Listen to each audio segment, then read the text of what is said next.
Chance talks business. Nash acting like we aren't in a recession is comical. Wall Street may not be as hurting as much yet, but Main Street is. Small businesses are starting to feel it. I talk to them every day. There are indicators. And I believe there's, if my economic... 9, right? There's 11. I thought there were 9. 11 indicators. There might be 9. It depends if you measure it from the crack, from the crack your ass or not. Exactly, Bob. So there was some other people that were talking about that we were in a recession in the gym, and I said, well, one of the first signs of a recession is that the people that are on fixed incomes start to see relief because there's a drop in the price of goods because of the sales.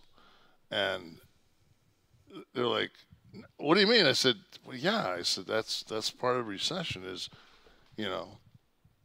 I think people are confusing inflation and recession, maybe, understanding the difference. And even like, it was yesterday. Yesterday they did like the whole, what do they call it? The median recession, whatever it is. Was 3.5, and then this month it was 3.4, so it showed the first dip, and the Dow jumped like 400 points shortly after. Yeah.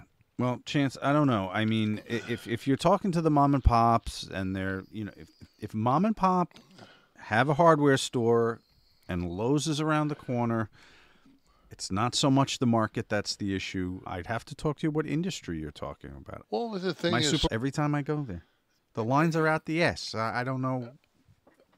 And every time I go to a restaurant, it's full. But then at the same time, we've had a Red Lobster beachside here in Daytona Beach Shores for, God. I mean, since T was fucking 6 months old. It was the first time we were all down here together, and it's closed. I read an article about those restaurants in that ilk. I forget what you call it.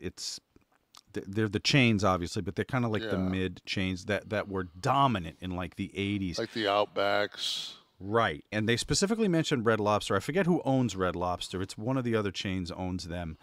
And they're closing a shitload of them, maybe like Fridays or something. All you could eat Not shrimp. A recession. They were killing themselves on the all-you-can-eat. I know it. It was all-you-could-eat shrimp. Absolutely. And also... how long does it take you to sit there and go, hey, man, we're getting fucking killed on this shrimp? About the close of business. I remember we're in the Cayman Islands, and there's a double-decker bus in the Cayman Islands. It's used to be by the High Regency in the Caymans. And they had all-you-could-eat grilled lobster tail for like $69. And they asked me, there were 6 of us, Will, you can walk out of here right now and not pay a dime if you just, and I'm just like... If you don't destroy us for the rest of the night. And I said, fuck you. Right.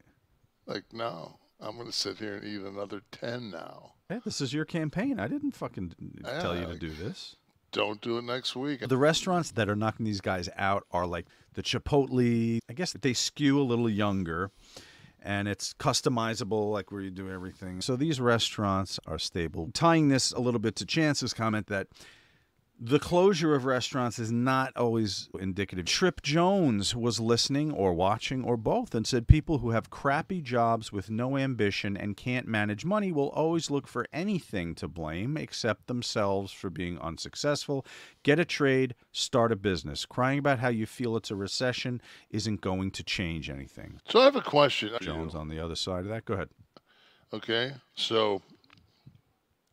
we're on our way into a recession, which we've since Biden's been in office, that was one of the things is we're going into a recession. So what do you do when you're on the brink of recession? Do you make sure that a guy that's been bankrupt 5 times is free the world. leader of the free world. I mean, is that good common sense? You're asking people to use logic, Kevin. I mean, And my they're whole thing afraid. is they can have their fucking gun, and I think that he's not going to be found guilty on anything before fucking November.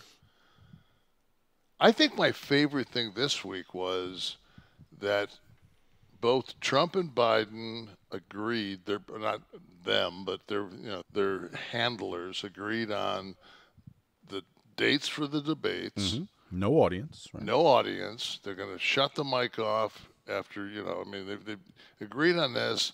And then I've watched fucking Fox News, and they're like saying that it's going to be rigged in Biden's favor. Because he can't be screamed over? I'm like, well, how? You just agreed to. Or because CNN's moderating? Like, what was their take? Because the Fox one that hosted Gavin Newsom and DeSantis was ridiculous. What's his name? The moderator. Hannity. Yeah, it was so, the way he worded everything was so ridiculously one-sided. It was hilarious. He's like, now, Governor DeSantis, well, DeSantis would speak, and then he'd go to Newsom. Governor Newsom, Florida, as we all know, is number one in education. You were at 39th. And why Newsom didn't go up, throwing a flag? You're number one in what metric are you looking at in education in Florida's number one? Right. So they peppered him with the softballs that were given to DeSantis. Like, here's an opportunity to show your poop map we're going to bring up. So I'd never seen a debate more shittily handled as far as bias than that. So if they're thinking that CNN's going to do that, they would know. And I don't know who's did they announce a moderator yet? Or I don't know who. Lester Holt. NBC. He's on NBC. Nightly News. NBC. WNBC. Delbert Prince wants to contribute. Hello, Kevin and Sean. I have a college sports question. How do you feel about college basketball players being compensated for their NIL deals? We touched on this a little bit. I think we both said it's kind of a long time coming, right? Everyone else is making money off of them, right? They're adults. Caitlin Clark, she was making $3.5 million on her NIL deal. And Jake Topper and Dana Bosch are the anchors for the first one. And David Muir from ABC. Okay, so I see. So that's probably their complaint is Dana Bash and Jake Tapper because of. I could see what they're saying, but listen, the questions are the questions. Who gives a fuck?